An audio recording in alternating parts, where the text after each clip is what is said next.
और तरबूजा की परेशानी कौन दूर करेगा? वो बाहर से मुसलमान और अंदर से हिंदू।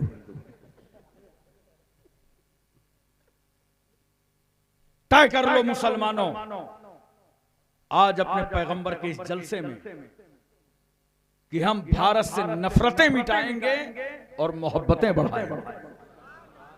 मोहब्बत फातिह आलम, ये मोहब्बत ही थी कि हमारे मुल्क को जो आप देख रहे हैं, सबसे पहले ख्वाजा गरीब नवाज रहमतुल्लाह ताला अलैह तशरीफ लाए।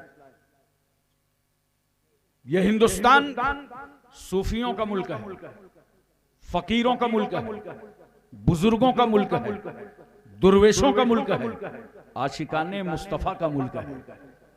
यही वजह है पूरी दुनिया में 57 ममालिक हैं मुसलमानों के, मगर जो दरूदो सलाम का नजराना भेजने की सादतें हिंदुस्तान को हासिल हैं, वो किसी दूसरे मुल्क को हासिल नहीं।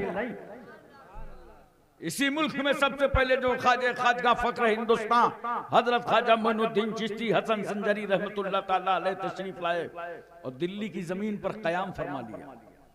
तनहा नहीं, साथ में 40 औलियाए किराम, कुतुबुद्दीन बख्तियार काकी जैसी जाते गिरामी, जिनके लोग चेहरे देखते थे तो कलमा पढ़ने लगते थे। ख्वाजा गरीब नवाज फरमाते हैं, साथियों मुसल्ला बिछाओ, दिल्ली की जमीन हमारे सजदों से लज्जत हासिल करना चाहती है। फकीरों और दुर्वेशों का मुसल्ला बिछ गया। अल्लाहू अकबर की सदा बुलंद हुई। खुदा की किबरियाई और बड़ाई का ऐलान होने लगा। मुखबिरों से बर्दाश्त न हुआ, हाकिम दिल्ली को खबर दे दी कि एक फकीर आया है और उसका अंदाजे जिंदगी कुछ इस तरह है, अगर दिल्ली में ठहर गया तो तुम्हारी हुकूमत का खात्मा हो जाएगा। अब मैं कौन ऐसा है जिसको अपनी कुर्सी से मोहब्बत ना हो? हमारे मुल्क के नेता तो जनता की लाशों पर कुर्सियां रखते हैं, उससे भी बर्दाश्त ना हुआ, पूरी फोर्स भेजा, कहा जाओ आने वाले फकीर को गिरफ्तार कर लाओ। ये किसकी गिरफ्तारी का वारंट जारी हुआ है? जो भारत की जमीन पर अमन और शांति का पैगाम लाया। ये किसको गिरफ्तार करने का प्रोग्राम बना है? जो इंडिया की जमीन पर इंसानियत और मानवता का पाठ पढ़ाने आया। कमांडर पूरी फोर्स लेके गरीब नवाज के करीब आया, साथियों से बोला ठहरो, शक्लें देखो, चेहरे देखो, इंडियन नहीं है, बाहर से आए हैं। वो समझ रहे थे बाहर से आए हैं तो भारत की जमीन लेने आए हैं, मगर उन नादानों को मालूम ही ना था कि रसूलुल्लाह का बेटा भारत की जमीन लेने नहीं आया था, वो तो मुस्तफा का दीन देने आया था। करीब बढ़े, आगे आए, चेहरे गरीब नवाज देखा। साथियों से कमांडर ने कहा ठहरो, हमला मत करना, ये हमला करने की चीज नहीं है, ये तो माथे की नजरों से दर्शन करने की चीज है। कहा बाबा आप कहां से आए हैं? आपका उठना बहुत अच्छा लगता है, चलना बहुत अच्छा लगता है, बात करना बहुत अच्छा लगता है, चलते हैं तो निगाह नीची रहती है, खाते हैं तो दस्तरखान लगा रहता है। ऐसे कल्चर के लोग हमारे वतन में नहीं रहते। आप आए कहां से? आपका नाम क्या है? ख्वाजा गरीब नवाज फरमाते हैं, सुनो, मैं दीने मुस्तफा का मोइन हूं और मदीनतुर रसूल का मुसाफिर हूं। पूरी दिल्ली समझ गई कि जब आने वाले मोइनुद्दीन का जवाब नहीं है तो भेजने वाले रहमतुल लिल आलमीन का जवाब कौन लाएगा? कहा बाबा एडमिशन फीस कितनी है? कहा कुछ नहीं, जुबान दिल एक करो, पढ़ो कलमा ला इलाहा इल्लल्लाह मुहम्मदुर रसूलुल्लाह, सब की सब मुशर्रफ ब इस्लाम हो गए। ख्वाजा गरीब नवाज ने दिल्ली की जिम्मेदारी कुतुबुद्दीन बख्तियार काकी को सौंप दी और अजमेर के लिए रवाना हो गए। अजमेर जाते जाते, बाबा कव्वाल नहीं है, जल्दी से दे दो।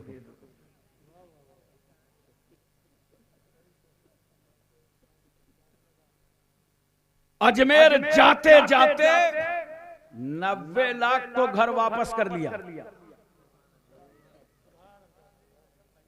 नोट करो, इस मुल्क में इस्लाम फैलाया ख्वाजा गरीब नवाज ने, इस्लाम फैलाया कुतुबुद्दीन बख्तियार काकी ने, इस्लाम फैलाया महबूब इलाही ने, इस्लाम फैलाया साबिर कलियरी ने, जिंदा शामदार, वारिस देवा, मखदूम के चौचा, मखदूम जाजमऊ, नसीरुद्दीन चिराग देहलवी, शाह जमालुल्लाह रामपुरी, मुनव्वर अली शाह इलाहाबादी, शरफुद्दीन याहया मुनैरी, अलाउल हक पंडवी, अखी सिराजुद्दीन, मखदूम माहिम, बाबा बहाउद्दीन, बाबा ताजुद्दीन, मखदूम शामीना, सैयद सालार, मसूद गाजी, मुजद्दिद अल्फसानी, इमाम रब्बानी। नोट करो, भारत में इस्लाम फैलाया ख्वाजा गरीब नवाज ने और बचाया इमाम अहमद रजा ने। नारे तकबीर, नारे रिसालत, उलमाए अहले सुन्नत, मसलके आला हजरत।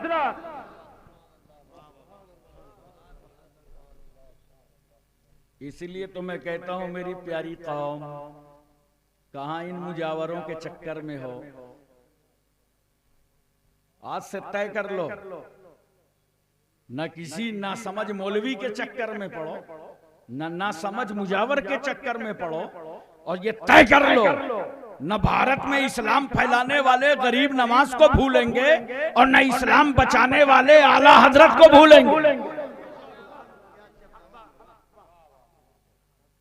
मैं इस मौके पर बड़ी जिम्मेदारी के साथ मैं समझ रहा हूं कि मेरी ये सारी बातें सोशल मीडिया के जरिए से पूरी दुनिया में पहुंचेंगी।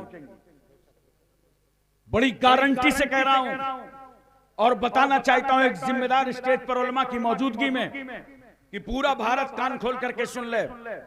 भारत में हम जिस इस्लाम को मानते हैं, हम मुसलमान कहलाते हैं, ये इस्लाम हमें राजाओं से नहीं मिला, ये इस्लाम हमें महाराजाओं से नहीं मिला, ये इस्लाम हमें बादशाहों से नहीं मिला। हम जिस इस्लाम के कायल हैं और पाबंद हैं, वो इस्लाम अकबर जैसे अकफर से नहीं मिला, सलातीने मुगलिया से नहीं मिला। ये इस्लाम भारत में हमें फकीरों से मिला है, दुर्वेशों से मिला है, वलियों से मिला है, बुजुर्गों से मिला है। और इस वतन से हम मोहब्बत ऐसे ही नहीं करते हैं। जहां गरीब नवाज रहते हैं वहीं जानते हो मेरे आका सल्लल्लाहु अलैहि वसल्लम शहर मक्का में इस्लाम की तबलीग फरमा रहे हैं, पैगंबर इस्लाम फैला रहे हैं, और रसूल सल्लल्लाहु अलैहि वसल्लम चाहते ये हैं कि उमर इब्न खत्ताब ईमान ले आए। उलमा की खास तवज्जो चाहता हूं, उमर दाखिले इस्लाम हो जाए। मगर समझाते समझाते उमर के भेजे में बात नहीं उतर रही। तो जानते हो मेरे आका ने क्या किया? उमर को इस्लाम के लिए अल्लाह से मांग लिया। उमर इब्न खत्ताब को इस्लाम के लिए खुदा से मांग लिया। हिंदुस्तानियों, अपने नबी की अताओं पर कुर्बान जाओ। रसूलुल्लाह ने इस्लाम के लिए उमर को अल्लाह से मांगा, मगर हम हिंदुस्तानियों के लिए ख्वाजा गरीब नवाज को अता फरमा दिया। हजरात तवज्जो चाहता हूं मैं आपकी, बोल को ज़हन हाजिर है ना, दिलो दिमाग आपका मौजूद है। यहां गरीब नवाज रहते हैं इसलिए प्यार है इस मुल्क से, इस मुल्क की आजादी में हमने कुर्बानियां दी हैं इसलिए प्यार है इस मुल्क से। वहीं याद रखो एक बात, ये वो मुल्क है जहां सबसे पहले आदम आए हैं।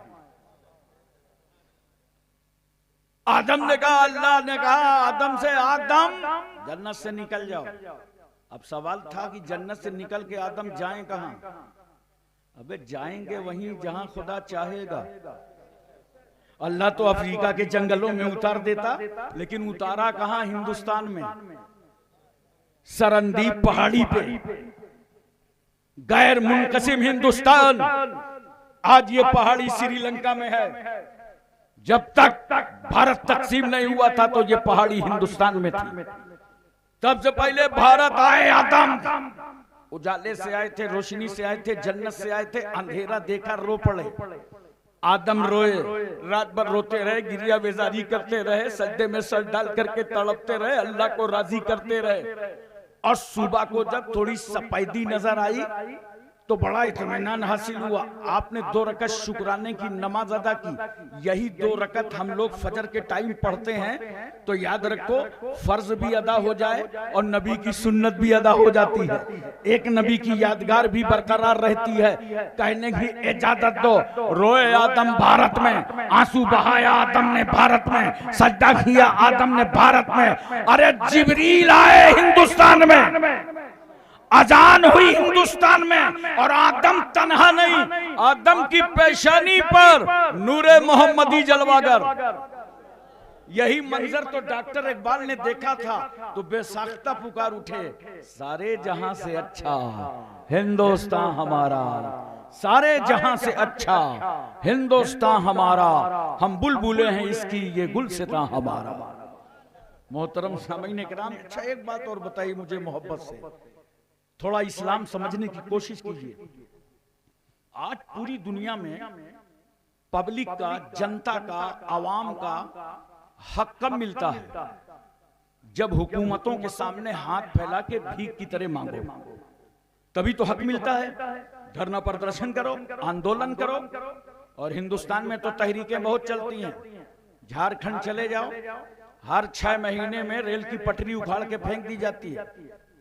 बंगाल जाओ, हर साल बंगाल बंद, लाल लाल झंडा लिए इनकलाब जिंदाबाद, इनकलाब जिंदाबाद। उनसे पूछो क्या हुआ दादा, तो बोलेगा अमीना बूझू, आगे वाले से पूछो, हमें नहीं मालूम। हमें तो नेताजी ने कहा था झंडा ले लो, डंडा ले लो, बाहर निकल आओ। तहरीकें बहुत चलती हैं। देखो इसी भारत में किसान आंदोलन चला और इसी भारत में आज पहलवान आंदोलन चल रहा है। तहरीकी बहुत चलती है। पार्लियामेंट का घेराव करो तब हक मिलता है, असेंबली जाओ तब हक मिलता है, जंतर मंतर पे पहुंच के अपनी आवाज उठाओ तब हक मिलता है। अरे ये दुनिया है कि जब दुनिया के सामने हाथ फैला के भीख की तरह मांगो तब हुकूमतें हक देती हैं, मगर कुर्बान जाओ उस रहमतुल लिल आलमीन पर।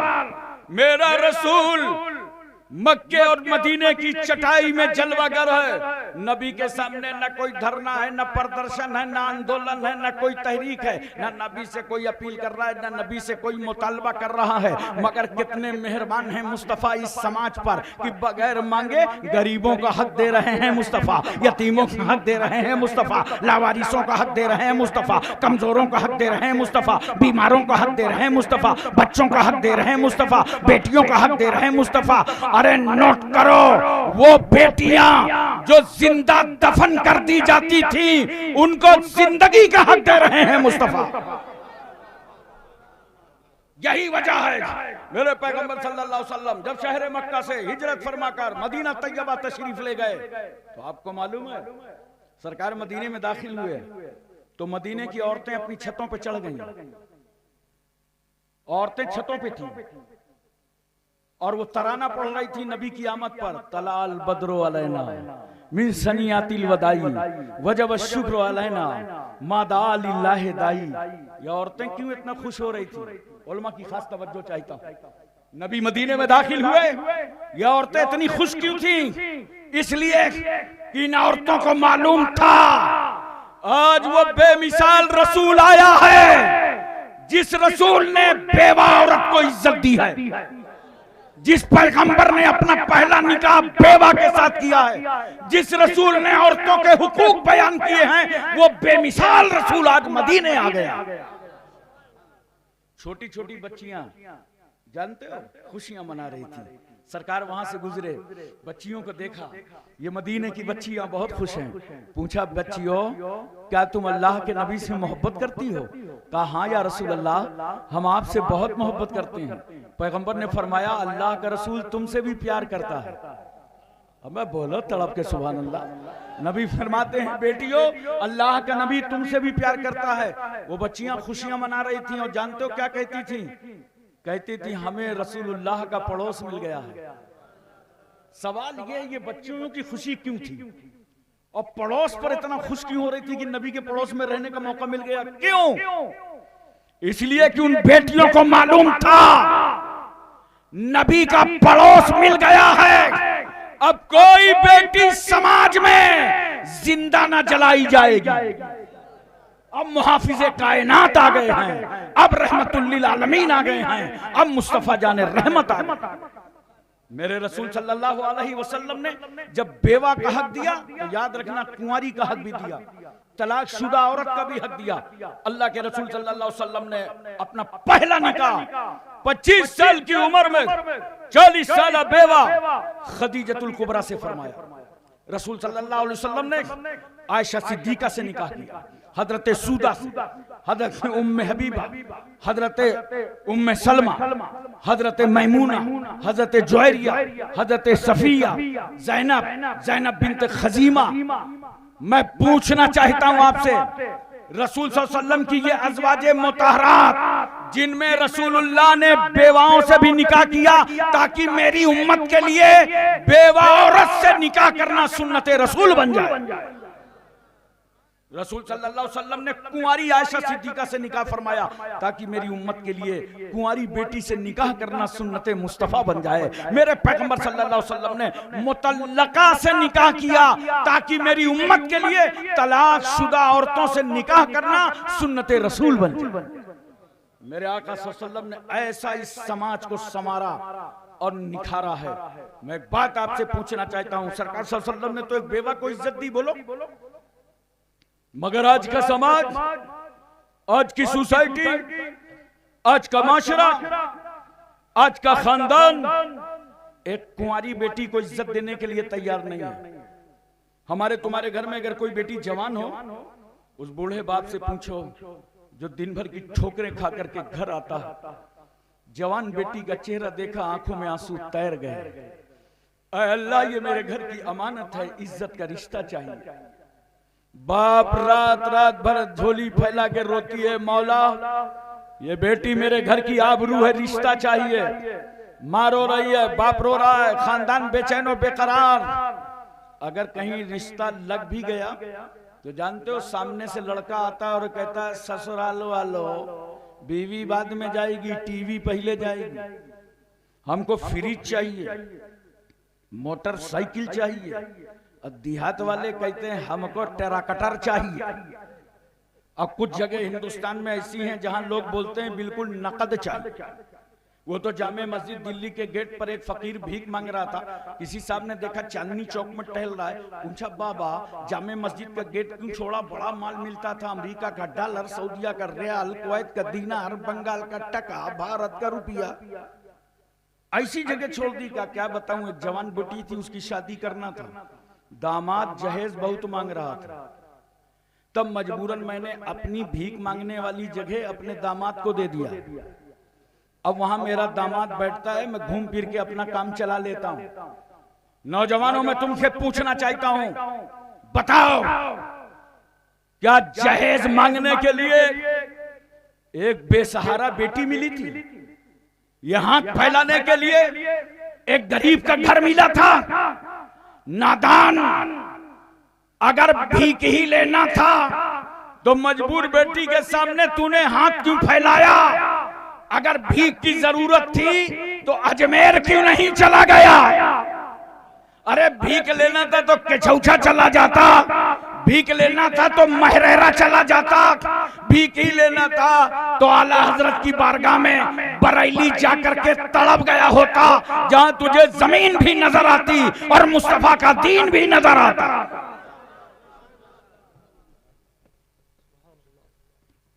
मोहतरम सामीन किराम, मेरे पैगंबर सल्लल्लाहु अलैहि वसल्लम ने किस तरह हुकूक का एहतमाम फरमाया, जरा तवज्जो कीजिए और अपने जहन पर इस बात को रखने की कोशिश कीजिए। और मैं आपको बहुत प्यार से ये बातें समझा रहा हूं ताकि अच्छी तरीके से आपके दिलो दिमाग में सारी बातें उतरती चली जाएं। मैं लोगों को दावत देता हूं, नबी करीम सल्लल्लाहु अलैहि वसल्लम की सीरत तैयबा का मुताला करो। बोलो मोहब्बत से सुभान अल्लाह, दिल लगा के बोलो सुभान अल्लाह। पैगंबर सल्लल्लाहु अलैहि वसल्लम की जिंदगी पाक का मुताला करो। बहुत सारे लोग जिनको नहीं मालूम ना रहते हैं, कहते हैं इस्लाम तलवार से फैला है। अरे भाई कभी इस्लाम को पढ़ा है? मैं दावत दे रहा हूं इस्लाम पढ़ो। इस्लाम तलवार से नहीं फैला, तलवार की कोई गुंजाइश नहीं है इस्लाम के अंदर। देखो 4 तबके समाज में ऐसे हैं जो किसी के भी जल्दी से अकीदतमंद नहीं होते। जैसे बीवी शौहर की अकीदतमंद नहीं होती, इतना खामोश हो लगता है सबकी बीवियां बहुत अकीदतमंद। अब बताओ ईमानदारी से, बीवी शौहर की अकीदतमंद नहीं होती। इसी तरह दोस्त, साथी, क्लास फेलो, साथी अपने साथी का कभी अकीदतमंद नहीं होता। तुम IAS और PCS बन जाओ, जब तुम्हारा दोस्त मिलेगा तो बाहों से बाहें डाल देगा, कैसे हो, किस तरह है, क्या हाल चाल है, उसका बुरा लगेगा। अब मेरी पोस्ट नहीं समझ रिया, मैं जिला अधिकारी हूं। मगर नहीं, साथी की नजर में तो साथी साथी होता। इसी तरह बच्चे बड़ों के अकीदतमंद नहीं होते। देखो जो बच्चे पीछे हैं, सलाम होगा तो सबसे आगे। इंक्वायरी करो आए कहां से, रास्ते से कि तुम्हारी टांगों के अंदर से, क्योंकि बच्चों को बड़ों से अकीदत नहीं होती। इसी तरह इंडिया में नौकर, अरब में गुलाम। नौकर कभी मालिक का अकीदतमंद नहीं होता, हाथ बांधे खड़ा है, यस सर, जी सर, हाँ सर, और अंदर ही अंदर कुढ़ रहा है कि 6 बज गया है, छोड़ेगा कब? क्योंकि नौकर को कभी मालिक से अकीदत नहीं होती। बोलो रसूलाबाद वालों, समझा दो पूरे हिंदुस्तान को, समाज के ये 4 तबके किसी के अकीदतमंद नहीं होते। बीवी शौहर की अकीदतमंद नहीं होती, छोटा बड़े का अकीदतमंद नहीं होता, बच्चे बड़ों की अकीदतमंद नहीं होते, नौकर अपने मालिक का अकीदतमंद नहीं होता, दोस्त अपने साथी का अकीदतमंद नहीं होता। मगर कुर्बान जाओ उस रहमतुल लिल आलमीन पर कि मेरे रसूल ने सबसे पहले जो कलमा पढ़वाया तो अपने दोस्त अबू बकर से कलमा पढ़वाया। पैगंबर ने अपनी बीवी खदीजतुल कुबरा से कलमा पढ़वाया। मौला अली शेरे खुदा की उम्र 8 साल है। आला हजरत फाजिले बरेलवी लिखते हैं 8 साल के से लेकर 10 साल तक की उम्र है। नबी ने फरमाया अली रात में खदीजा को नमाज पढ़ते देखा था। हाँ या रसूल अल्लाह, ये कौन सा सिस्टम है, हाथ उठाना, हाथ खोलना, हाथ बांधना, पेशानी जमीन पर रख देना? नबी फरमाते अली मैं अल्लाह का नबी बनकर आया हूं, और जिस खुदा ने नबी बनाया है ये उसकी इबादत का तरीका है। मौला अली कहते हैं सरकार पढ़ा दीजिए। ज़ैद इब्ने हारिसा गुलाम हैं, पढ़ते हैं अशहदु अल्ला इलाहा इल्लल्लाह व अशहदु अन्ना मुहम्मदन अब्दुहु व रसूलुहु। नोट करो, मेरे रसूल ने दोस्त से भी कलमा पढ़वाया, बीवी से भी कलमा पढ़वाया, कम उम्री में भी कलमा पढ़वाया, गुलाम से भी कलमा पढ़वाया। पता चला दुनिया में जो किसी का गुलाम नहीं है वो भी रहमतुल लिल आलमीन का गुलाम है। देखा नबी किस अखलाक से इस्लाम फैला रहे हैं। बोलो किन मोहब्बतों के साथ इस्लाम की तबलीग कर रहे हैं। लोग कहते हैं इस्लाम तलवार से फैला है। गौर से सुन रहे हो ना मेरी बातें? जब बाजार में कोई आपसे कहता है तो कहता है अच्छा रुकिए मौलाना कुतुबुद्दीन साहब मिलेंगे तो पूछ के बताएंगे कि तलवार से फैला है कि रामपुरी छुरी से फैला है। अरे इतना इल्म तो रखो। ये जलसे क्यों किए जाते हैं, ये उलमा क्यों बुलाए जाते हैं? ताकि आपकी मालूमात में इजाफा रहे। इस्लाम को तलवार से जोड़ करके फैलने की बात करने वालों, मैं तुमसे सिर्फ एक बात पूछता हूं कि मुझे मोहब्बत से जवाब दो। जिस वक्त उमर इब्ने खत्ताब ने दारे अरकम में जाकर रसूलुल्लाह के कदमों पर कलमा पढ़ा था तो तलवार किसके हाथ में थी? अरे बोलो ना, तलवार कौन लिए? हजरत उमर। और जानते हो बड़ी तैयारी के साथ गए थे। इस्लाम फैल रहा था शहर मक्का में और तकरीबन 42 लोग दाखिले इस्लाम हो गए थे और अरबों का माहौल था। अगर किसी जमात में 40 आदमी हो जाएं तो वो रजिस्टर्ड बॉडी हो जाती थी। कुफारे मक्का ने देखा 39 लोग मुसलमान हो गए, एक और मुसलमान हो गया तो मुसलमानों की बॉडी रजिस्टर्ड हो जाएगी। जैसे हम लोगों की कमेटी होती है ना, सोसाइटी कमेटी, 7 आदमियों की, 9 आदमियों की हो, इसी तरह अरब में अगर 40 आदमी हो जाएं तो कमेटी रजिस्टर्ड। 42 हो गए, अरब बौखला गए। अगर एक और कलमा पढ़ लेगा तो मुसलमानों का रजिस्ट्रेशन हो जाएगा। कहा मीटिंग करो, अब कोई कलमा ना पढ़ने पावे। पूरी मीटिंग रख दिया। मीटिंग भी जानते हो कहां रखा? काबे में। कहां? काबे में। अब खुदा की रहमत मुस्कुरा रही है, मक्के वालों मेरे महबूब के खिलाफ मेरे ही घर में बड़े बड़े नेता मक्के के जमा हुए। अबू जहल जैसे भाजपाई सब आ गए, रोको इस्लाम, किसी को मुसलमान ना होने दो, कलमा ना पढ़ने दो। उमर इब्न खत्ताब ने नियाम से तलवार बाहर निकाला, कहा अरब के शोरमाओ, अरब के जियालो, अरब के बहादुरों, हमारी तुम्हारी खामोशी का नतीजा यह हुआ कि 39 मुसलमान हो गए। आप खत्ताब का बेटा किसी को मुसलमान ना होने देगा। फिजाओं में उमर तलवार लहरा रहे, कह रहे खत्ताब का बेटा किसी को मुसलमान नहीं होने देगा। जा रहा हूं रसूलुल्लाह सल्लल्लाहु अलैहि वसल्लम का सर करम करने के लिए। खुदा की रहमत मुस्कुरा पड़ी, उमर तुम किसी को मुसलमान नहीं होने दोगे? चलो चलो मेरे रसूल की बारगाह चलो, अब हम तुम्ही को मुसलमान करेंगे।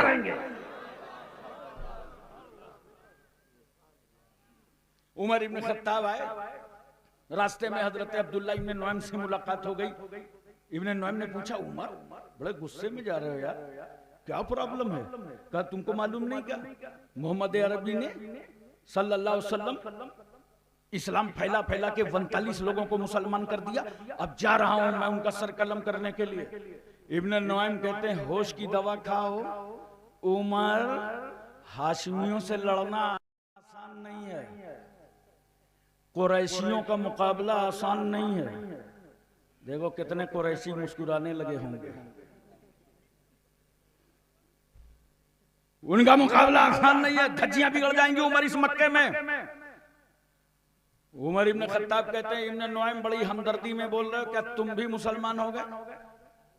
कहा हमारी बात क्या करते हो, आज तो तुम्हारी बहन फातिमा मुसलमान हो गई।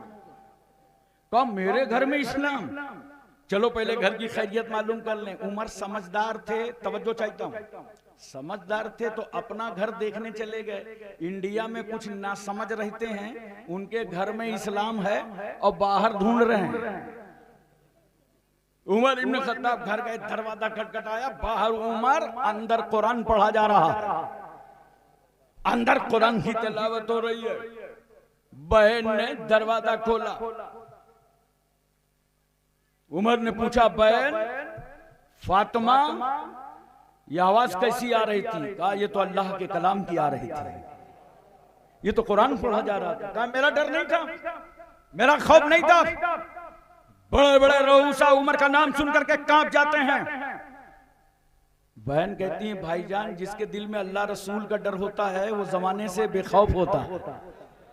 उमर ने तमाचा उठा लिया, बहन के चेहरे पे मारा तमाचा, कान की बालें टूट के गिर गई, चेहरे पे खून आ गया।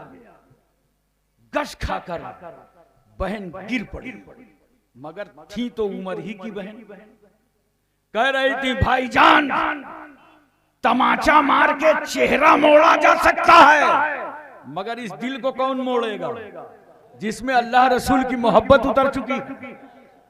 उमर ने जब देखा इतना दबाव डालने के बाद भी बात नहीं आती तो कहा बहन मुझे भी पढ़ाओ कुरान। जोर से बोलो सुभान अल्लाह। बहन पढ़ाओ कुरान। बहन कितनी समझदार थी, कहा गुस्ल करो भैया, कुरान पढ़ने के काबिल बनो। वो गुजरात के मौलवी थोड़े हैं कि समझते हैं नहीं, टोपी पहनाने लगते हैं। गुस्ल कराया बहन ने, और जब उमर ने सुना कुरान और बहन ने पढ़ा कुरान, उमर कहते हैं बहन मैं फसीहुल अरब हूं, एक नंबर का अरबियन, मगर सुनने के बाद समझ में आ गया ये किताब दुनिया वालों की नहीं है, ये तो आसमानी किताब है, ये तो कलामे इलाही है। और है मेरी बहन, जब कुरान की अजमतों का ये आलम है तो जिस पर ये कुरान नाजिल हुआ है उस रसूल की रिफतों का आलम क्या होगा। बहन ले चलो मुझे रसूल की बारगाह, ले चलो पैगंबर की बारगाह। अब यहाँ पर मेरी बहनों, बेटियों, माओ, हाशिम कानपुरी तुमसे खिताब करने जा रहा है। बहन ने कुरान पढ़ा, भाई का दिल बदल गया। अरे जोर से बोलो, भाई का दिल बदल गया। मेरी बेटियों, बहनों, माओ, आज से तय कर लो तुम्हारे हर कमरे में कुरान पढ़ा जाएगा, तुम्हारे हर रूम में कुरान पढ़ो, किचन में कुरान पढ़ो, बेडरूम में कुरान पढ़ो, आराम करो कुरान पढ़ो। उमर अगर कुरान उमर की बहन पढ़े तो उमर की तकदीर बदल जाए, बहन कुरान पढ़े तो भाई का मुकद्दर बदल जाए। बहनों, बेटियों, अगर आज हर घर में कुरान पढ़ा गया तो पूरी कौम की तकदीर बदल जाएगी। उमर इब्न खत्ताब सरकार सल्लल्लाहु अलैहि वसल्लम की बारगाह में आए। अमीर हमजा जैसे सहाबा ईमान ला चुके।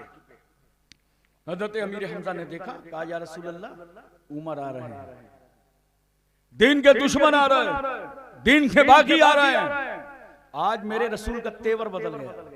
नबी फरमाते हैं अगर उमर आ रहे हैं तो आने दो, उमर की नियत और इरादा साफ सुथरा होगा तो आज उमर ही के लिए कदमे रसूल हाजिर हैं। और अगर नियत में कोई गड़बड़ी होगी तो उमर ही की तलवार होगी, उमर ही का सर होगा। उमर इब्न खत्ताब करीब आए, सरकार सल्लल्लाहु अलैहि वसल्लम की बारगाह में खड़े हो गए। उमर की नजर नबी पर और नबी की नजर उमर पर। नबी ने मुस्कुरा के पूछा, उमर, क्या ईमान लाने की उम्र नहीं आई? ये सुनना था कि कदमे रसूल में गिरे का सरकार पढ़ा दीजिए, अशहदु अल्ला इलाहा इल्लल्लाह व अशहदु अन्ना मुहम्मदन अब्दुहु व रसूलुहु। अब मुझे बताओ, कलमा कौन पढ़ रहा है? जिसके हाथ में तलवार है। कलमा कौन पढ़ रहा है? जो कत्ल के इरादे से गया है। कलमा कौन पढ़ रहा है? जो नापाक इरादे से गया है। मैंने कहा उमर, आपकी तलवार तो बड़ी मुस्तहकम और मजबूत थी, नबी की बारगाह पहुंचने पे टूट कैसे गई? कहां ये लोहे की तलवार थी? उमर की लोहे की तलवार को मुस्तफा के अखलाक की तलवार ने तोड़ दिया। दोस्तों, अपना अखलाक बुलंद करो। बोलो, अपना अखलाक बुलंद करो, मोहब्बतों से पेश आओ, मोहब्बतों से मिलो, बुलंदियों तक जाओगे। वरना आज तो हमें तकलीफ ये है, हैरत ये है, भाई भाई में टकराव चल रहा है। बोलो, चल रहा है कि नहीं? एक भाई कचहरी जा रहा है, दूसरा पीछे पीछे पहुंच रहा है। थाने दो दो भाई पहुंचे हुए, अदालत दो दो भाई पहुंचे हैं।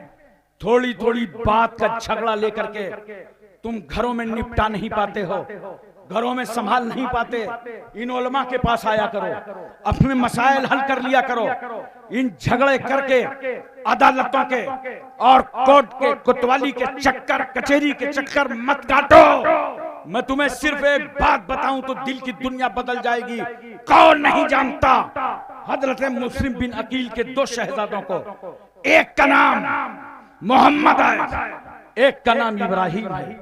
ये वही मोहम्मद और इब्राहिम हैं। नोट करो, ये वही हैं कि जब हजरत मुस्लिम बिन अकील कूफा पहुंचे थे और कूफी के लोगों ने दगा दे दी और दोनों बच्चे वापस हो रहे थे वहां से। बड़ी लंबी तफसीर है। हारिस नामी आदमी के हाथ लग गए और लगने के बाद उस जालिम ने दोनों बच्चों को लिया, कम उम्री का जमाना, और दरिया फुरात के किनारे ले गया और ले जा फिर के दोनों को खड़ा कर दिया। हाथ में तलवार ले ली। जैसे ही एक भाई की तरफ तलवार उठाया, छोटे भाई ने उसे रोका, कहा नादान ठहर, छोटे भाई की मौजूदगी में बड़े भाई का गला काटेगा? अगर खून बहाने से तेरी प्यास बुझ सकती हो तो छोटे भाई की गर्दन हाजिर है। हारिस ने अपने तलवार का रुख छोटे भाई की तरफ मोड़ दिया। बड़ा भाई पुकार उठा, कहा नादान जालिम, तुझे जमाना माफ न करेगा। बड़े के होते हुए छोटे की गर्दन उतारने जा रहा है। अगर तू खून का प्यासा हो चुका है तो ले, बड़े भाई का गला हाजिर है, मेरे छोटे भाई को छोड़ दे। उसने रुख बदला फिर तलवार का, और दोनों बच्चे रो पड़े। भाई भाई का प्यार जाग उठा, भाई भाई की हमदर्दी जाग उठी, और इस कदर रो पड़े, आंखों से आंसू बह रहे हैं, और दोनों समट गए। गला गले से मिल गया, चेहरा चेहरे से मिल गया, नसें नसों से मिल गई, रगें रगों से मिल गई, यूं समट गए। बड़ी थकावट थी, 3-3 रात गुफे में चलते रहे। इसका एहसास, बाप का दामन छूट गया इसका ख्याल, जालिमों के नरके में फंसते रहे इसका ख्याल, जेल की कैद को संभाला उसका ख्याल। अब तो आंखों में आंसू बहाने के लिए पानी के कतरे भी नहीं थे, प्यास से गले सूखे थे दोनों शहजादों के। लेकिन दोनों बिल्कुल चेहरा चेहरे से मिलाते हैं। जालिम अपनी तलवार उठाता है और एक साथ दोनों बच्चों की गर्दन पर हमला करता है। बैक वक्त दोनों गर्दनों को काट करके रख देता है। इन्ना लिल्लाहि व इन्ना इलैहि राजिऊन। दोनों बच्चों की शहादत हो गई, लाशों को दरिया फुरात पे डाल दिया। लेकिन इस मकाम पर रसूलाबाद वालों, सिर्फ मैं तुमसे एक बात पूछना चाहता हूँ। हजरत मुस्लिम के दोनों बच्चों ने शहीद हो करके दुनिया से जाते जाते पूरे नाना जान की उम्मत को ये सबक दे दिया कि एक दिन तो मरना है, एक दिन मौत आनी है, मगर सुनो, एक भाई को दूसरे भाई पर किस तरह कुर्बान होना चाहिए, एक भाई को दूसरे भाई पर किस तरह निसार होना चाहिए। आज हमारा भाई भाई का झगड़ा, मुसलमानों खत्म करो इनको। बोलो, तवज्जो है, ज़हन हाजिर है। कितनी तकलीफ होती है अगर तुम्हारे माँ बाप जिंदा हो और भाई बहन का भाई भाई का झगड़ा चल रहा हो, कोतवाली के चक्कर काट रहे, एक दूसरे को गाली देते हैं। एक ही छाती का दूध तुमने पिया, एक छाती का दूध तुम्हारे भाई ने पिया।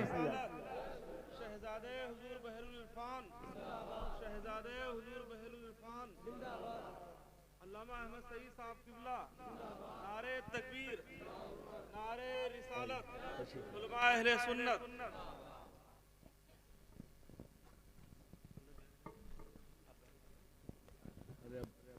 दस्तार हो जाएगी, बैठ जाइए, अपनी अपनी जगह बैठ जाइए, बैठ जाइए, वैसे ही बैठ जाइए, वैसे ही बैठ जाइए, बैठ जाइए, बैठ जाइए, बैठ जाइए, सब लोग बैठ जाइए। बड़ी खुशी की बात है कि अल्हम्दुलिल्लाह हमारे और आपके दरमियान अभी अभी तशरीफ लाए शहजादे हुजूर बहरुल इरफान, शेख तरीकत, आलिम बरहक, हजरत अल्लामा मौलाना अहमद सईद साहब किबला मद्दजिल्लहुल अली व नूरानी, सरबराह आला जामिया अहमदिया कन्नौज। आपने माथे की नजरों से देखा, जियारत भी की, और वो मंजर भी देखा होगा जब बारहा हुजूर बहरुल इरफान यहां तशरीफ लाते थे। अरे दिल लगा के बोलो यार, सुभान अल्लाह। ये इन्हीं बुजुर्गों की देन है, अता है कि जिस जगह जाते हैं वो भांप जाते हैं कि यहां दीन का कारवां किस तरह आगे बढ़ाया जाए। वहीं के परवरदा, वहीं की परवरिश आगोशे बहरुल इरफान में खेले हुए मौलाना कुतुबुद्दीन साहब, आज ये अनोखा हीरा आपको मिल गया और बहरुल इरफान की अता मिल गई। देखिए, कल रात जामिया अहमदिया का इजलास था, हिंदुस्तान समेत कई मुल्कों से लोग मेहमान तशरीफ लाए थे। इतनी मसरूफ जिंदगी होने के बाद भी हजरत के शहजादे मोहतरम तशरीफ लाए। एक रात जागने के बाद एक हफ्ता जलसा नहीं करोगे, और जो जलसा कराता है वो तो 1 महीना आराम करे तो कम है, इतनी थकावट उसे आ जाती है।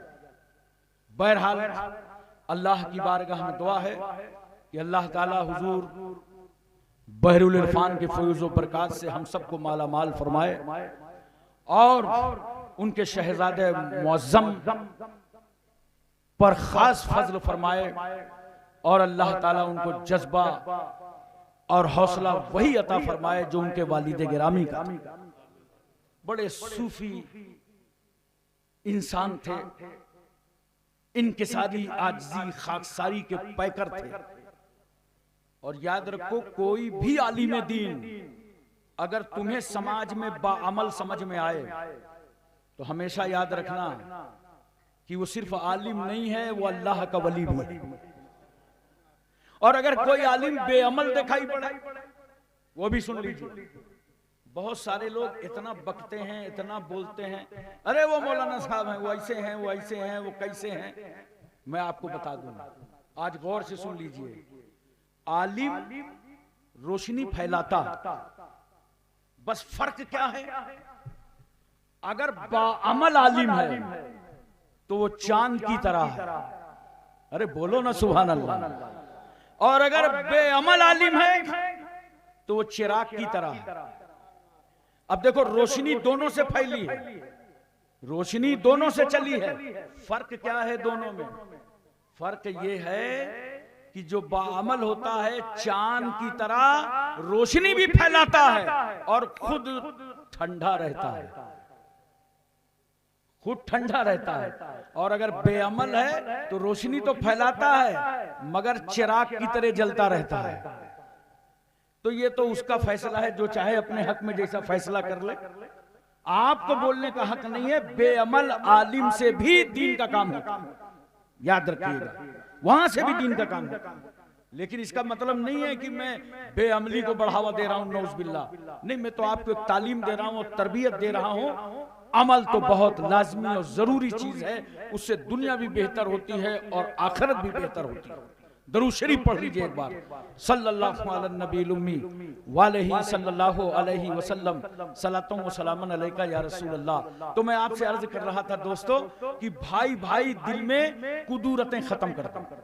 बोलो, अगर किसी में कोई ऐसा इख्तिलाफ है तो उसे खत्म करो, मुकद्दमे हैं तो सुलह कर लो। और मैंने तो एक बार अपने यहाँ कानपुर की ईदगाह गद्दियाने में बताया था और ऐलान कर दिया, लाखों का मजमा होता है कि आज भाई भाई इसी ईदगाह में एक दूसरे को माफ करके जाएंगे और नमाज के बाद गले मिल लो। आज कोई छोटा बड़ा नहीं, आज सब जमात में हो, सब गले मिल लो। तो उसके बाद कई लोगों ने आकर के मिल के मुझसे कहा, रोते हुए हाथ पकड़ के कहा, हजरत आपने इतना अच्छा फार्मूला बनाया कि ज्यादा झंझट नहीं करना पड़ा, दोनों भाइयों से मेलचाल हो गया। बोलो मोहब्बत से सुभान अल्लाह। माहौल ये बनाओ, मुसलमान हो, मिजाज ये बनाओ, नफरतों को खत्म कर दो, मोहब्बतों को बढ़ाओ। और जहां भाई बहन मोहब्बत करो वहीं याद रखो, भाई भाई मोहब्बत करो, वहां अपनी बहन से भी मोहब्बत करो और बहन का हक दो। आज हम बहन का हक नहीं दे पा रहे। तरका कोई दे रहा है बहन को? शायद पूरे हिंदुस्तान में 5% लोग तरका देते हैं।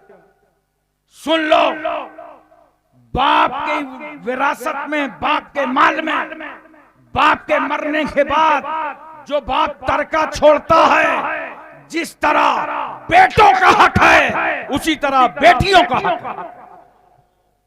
इसमें तो कोई नहीं बोलेगा सुभान अल्लाह। न जाने कितने दबाए बैठे होगे तो बोलोगे क्या? अरे बोलो सुभान अल्लाह। और इस पर अमल करो और इस पर गौर करो। एक शरीयत का मसला भी जिंदा कर दोगे ना तो शहीदों की तरह सवाब मिलेगा।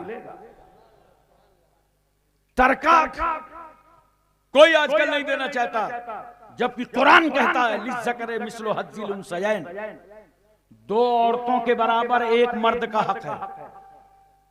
जितना 2 औरतों को मिलेगा, 2 बहनों को, उतना एक भाई को मिलेगा, भाई को ज्यादा मिलेगा। बहनों का हक अदा करो। सुन लो कितना बड़ा फायदा होगा, मैं बताऊं, बहुत गौर से सुनना। इन जलसों का यही मकसद होता है कि आप तक पैगाम पहुंच जाए। इतना बड़ा फायदा होगा कि इंशाअल्लाह जो हमारे समाज में मुतालबा जहेज चल रहा है, जहेज का मुतालबा खत्म हो जाएगा। और हर आदमी सोचेगा अरे तरका में जो मिलेगा वो तो लेके आएगी, जहेज क्यों मांगे, जहेज का मुतालबा क्यों करें। दूसरी बात सुनो, मियाँ बीवी के झगड़े खत्म हो जाएंगे। जो लालची शौहर है ना, उसको भी बड़ा इत्मीनान रहेगा, अरे कई बीघा लेके आई है, वो झगड़े भी कम होंगे। और सुनो, तलाकें भी कम हो जाएंगी, तलाकों पर पाबंदी लग जाएगी कि इतना माल तो ये औरत खुद लेके आई। इसलिए मेरी बेटी और बहनों, यहां पर मैं तुमसे गुजारिश करता हूं, अगर भाई तुम्हारा माल ना दे रहे हो तो तुम मुतालबा किया करो, तुम मांगा करो अपना माल। बहुत सारे सोच रहे होंगे मौलाना कुतुबुद्दीन साहब ने कैसे मौलाना को बुला लिया, ये तो सब जमीन का बंटवारा ही करा देगा। अरे भाई, मैं आपकी दुनिया बनाने नहीं आया, मैं आपकी आखिरत बनाने आया। बोलो, मैं वो फार्मूले बता रहा हूं जिससे अल्लाह राजी है, रसूलुल्लाह राजी। बेटियों बहनों, तुम अपने हुकूक का मुतालबा करो। और देखो तो जरा सा ये समाज को किस तरह इस्लाम की जरूरत है। इस्लाम आफाकी निजाम, इस्लाम कुदरती निजाम है। एक साहब मुझसे कहने लगे कि औरत को कम दिया है इस्लाम ने तरका में और मर्द को ज्यादा दिया है। मैंने कहा भाई, एक तो इस्लाम तुमसे ये काम कहता नहीं है, तुम्हारे पेट में दर्द क्यों हो रहा है। इस्लाम तो तुमसे अभी कह रहा है कि कलमा पढ़ो, मुसलमान हो जाओ। अभी कोई कानून की बात नहीं करता, ये बात तो हमसे इस्लाम कर रहा है। और हम तुम्हें समझा दें, हम मुसलमान हैं, तुम्हें अच्छी तरह बता दें, बेटी का हक इस्लाम ने नहीं मारा। और अगर आधा भाई का होता, आधा बहन का होता, तो समाज चल ना पाता, समाज न चल पाता। जब आप बारात लेके जाते ना, तो वापसी में बाराती आते, दूल्हा कभी ना आता। बीवी कहती इतना माल है, रहना है तो यहीं रहो। तो पता चला बुढ़ापे में गए थे बहू लेने, लड़का भी वहीं रह गया। इस्लाम को समाज चलाना था, इसलिए इस्लाम ने इतना हक दिया जितने हक की उसे बाप के दरवाजे पर जरूरत थी। उसके बाद उसका हक बदल दिया। बेटी, तेरा हक मारा नहीं जाएगा, तुझे पूरा हक मिलेगा, बस तुझे दरवाजा बदलना है। क्योंकि तू कभी लिबास बदलती है तो बेटी बनती है, लिबास बदलती है तो बीवी बनती है, लिबास बदलती है तो माँ बनती है। सुन, जब जब लिबास बदलना, तेरे लिए इस्लाम ने अलग अलग दरवाजे खोल रखे हैं। जब तू बेटी बनना तो बाप के माल में तेरा हक, और जब शादी हो जाए बीवी बनना तो शौहर के माल में तेरा हक, और जब तू माँ बन जाना तो याद रखना बेटे के माल में तेरा। ये है इस्लाम। इसलिए दोस्तों और बुजुर्गों, हम आपसे गुजारिश करेंगे कि हमें समाज में एक इनकलाब लाना है। बोलो, समाज में एक हमें और आपको तब्दीली लाना है। इंशाअल्लाह ताला इन जलसों का पूरा फायदा हम कोने कोने तक पहुंचाएंगे। और एक बात, आखिरी बात सुन लीजिए, मौलाना कुतुबुद्दीन साहब ने दारुल उलूम का कयाम कर दिया है। नाम कितना अच्छा है, कादरिया। गौसे आजम की निस्बत है। आफाकिया बहरुल उलूम, बहरुल इरफान की निस्बत है। कादरिया, आफाकिया।